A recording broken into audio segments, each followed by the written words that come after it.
From the courtroom speakers came a single whisper. Shush, it's okay. No one will ever know. The recorder, submitted as evidence by the victim. But inside it was a third voice. That even the guilty never knew existed. Love, betrayal, and a trap, perfectly designed. The truth always arrives, in the quietest voice of all. Before that whisper echoed through the courtroom. She was just a woman who believed in love. People say, love is sweet, but my love burned me. Like sugar boiling in a pot. As the sugar melted, so did my life slowly, quietly. My name is Lucia Ivanova, from St. Petersburg, Russia. I was poor, but I never lost my smile. I believed that once I married into America, a new world would open.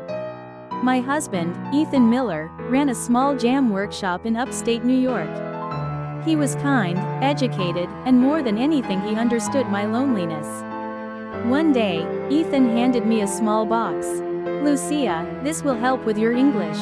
Inside was a tiny recorder. Use it to practice your pronunciation. Hearing your own voice helps you improve fast. I smiled. Even though he was always busy, he still thought of me. So considerate, so gentle. That night, I fell asleep holding the recorder, believing it was proof of love. A few days later, Ethan left on a business trip to the city. The house grew too quiet, just me and his father, Harold. Upstairs, I practiced English. Family. Family means people living together. I played it back awkward, but improving. Then, just before sunset, someone knocked. Lucia? Yes, father? I left the lights on in the workshop. Could you come with me? I hesitated. Now? Yes. It's dark, I'd rather not go alone. He was in his 70s but still strong. He had spent his whole life in that workshop. So why would he suddenly be afraid of the dark? Still, as a daughter-in-law, I couldn't refuse. Of course. When I opened the workshop door, a sweet fragrance filled the air. A pot of half-cooled strawberry jam simmered on the stove. Lucia, could you help me cool that down? Yes, sir. As I walked toward the pot, click. The lock turned. I froze. Harold stood by the door, hand gripping the handle. Father, why did you lock it? No answer. He just started walking toward me slowly. Lucia, he said, voice rough, trembling, dangerous. I backed away until my back touched the hot pot. You're beautiful. Please, father, don't. But he didn't stop. His hand caught my arm. Don't fight. It'll be over soon. I screamed. No, let go. But the house on the hill was empty, no one could hear. The scent of sugar thickened in the air. And the sound of boiling jam mixed with heavy breathing. Then silence. When I opened my eyes, I was on the cold floor. My clothes were torn, my lips bleeding. Harold was gone. Somehow, I managed to stand and stagger home. I don't remember the walk, just doors, stairs, the sound of my heartbeat. I locked my bedroom door and collapsed. The next morning, bruises covered my face and neck. Hot water couldn't wash away the dirt I felt beneath my skin. On the floor beside my bed, I saw the recorder. Now, I'll leave proof. I whispered it. My eyes were no longer soft, only cold. A few days later, Ethan returned. I told him, trembling. Ethan, your father. He stopped eating, set the spoon down, and said quietly, Lucia, this isn't your country. People here are different. My father's lonely. You're just being too sensitive. Something inside me shattered. He didn't disbelieve me, he simply didn't want to believe. Or maybe, he already knew. That night, lying awake, I made a promise. Next time, I'll record everything. I turned on the little red light on the recorder. The same one he had given me as a gift of love. Now, it would become the witness of truth. Days passed, and deep down, I knew it would happen again. Mid-November brought cold rain. That morning, Ethan said he'd be gone 2 days. Just Boston meetings, back by Friday. I nodded, silent. You'll be okay with father, right? Yes. That night, rain fell harder. I sat upstairs, staring at the window. Knock, knock. Lucia. My heart stopped. Yes, father? Could you help me cool some jam? The line I had expected. I slipped my hand into my pocket, pressed rec. and whispered, "All right, I'll be right down." The rain soaked my shoulders as I followed him. Inside, the pot simmered blueberry jam this time, dark and thick. "Lucia, could you help me cool that?" His tone was already coarse. "Yes." Click. The door locked again. "Father. When will Ethan come back?" "Day after tomorrow." "I see." He stepped closer. "You're smart this time, Lucia." "What do you mean?" "You're quiet. You learned." His hand gripped my shoulder. I trembled, but didn't run. Inside, one thought repeated. "Record it. Every second. Don't move. It'll hurt less." "Ethan said you were too sensitive anyway." My blood froze. "What did you just say?" "Ethan told me. You're too sensitive." He chuckled. My son agreed. Maybe even wanted it. "No, that's not your property, Lucia. We bought you." And once again, the nightmare began. My scream filled the workshop, then vanished under the storm. Time blurred. When it was over, I lay on the floor, shivering. The recorder light still blinked red. Now, I have proof.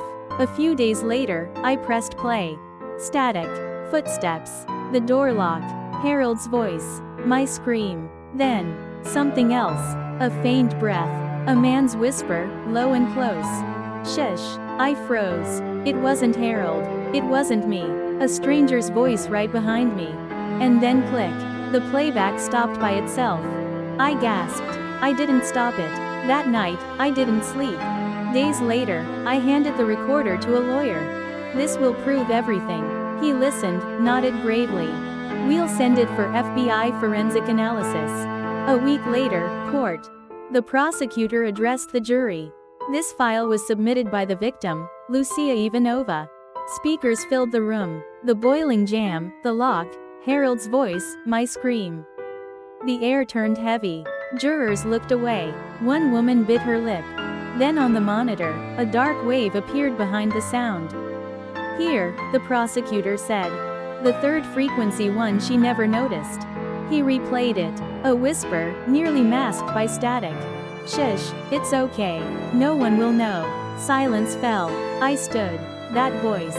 "That's him." The prosecutor continued. "Forensic comparison confirms the voice belongs to Ethan Miller." Ethan didn't flinch. Arms crossed, he simply looked at me. "Ethan, you knew?" He tilted his head, lips curling slightly. "I didn't know, Lucia." I controlled it. My heart stopped. That same calm tone, the voice from the recording. "She didn't record the assault," the prosecutor said. "She recorded her husband's silence."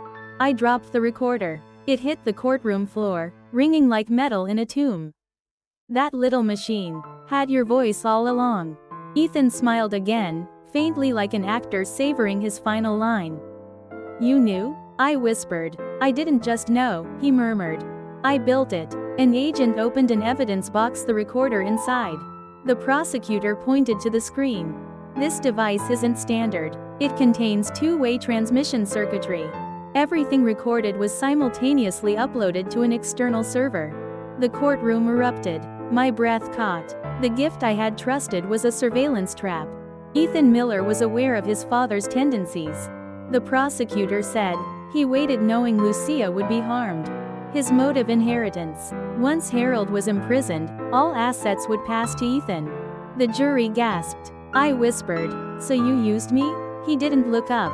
"You thought you were keeping evidence. I just decided where that evidence would go." The prosecutor played the waveform again. The boiling jam, Harold's breath. And beneath it, a thin electronic pulse.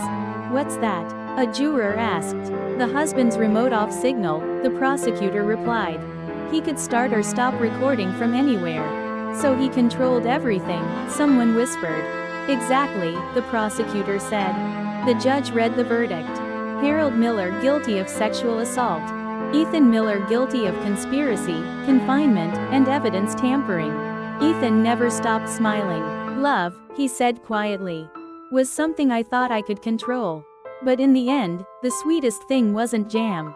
It was revenge." The lights dimmed. Since that day, I've never thrown the recorder away.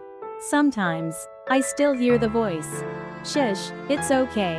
No one will know. Evil doesn't always scream," I whispered. Sometimes, it hides inside silence. Months later, I found myself back on the hill. The once sweet workshop now sat buried in dust. I stepped on broken glass, opened the creaking door. The air still smelled faintly of burnt sugar. I took out the recorder, scratched, blackened, empty. Not a single voice remained inside. "It's over," I whispered. "It has to be." I pressed play. At first nothing. Then, faintly, a man's breath. "Shush, it's okay. No one will know." I closed my eyes. The sound came not from the machine but from somewhere inside me. "The cruelest person in that house," I whispered, "wasn't the one who hurt me. It was the one I trusted." The tiny red light blinked once. Twice. I placed it on the table and opened the window. Cold air drifted in, carrying the scent of sugar away. I didn't look back. But from the recorder, the whisper lingered, endlessly repeating, "Shush."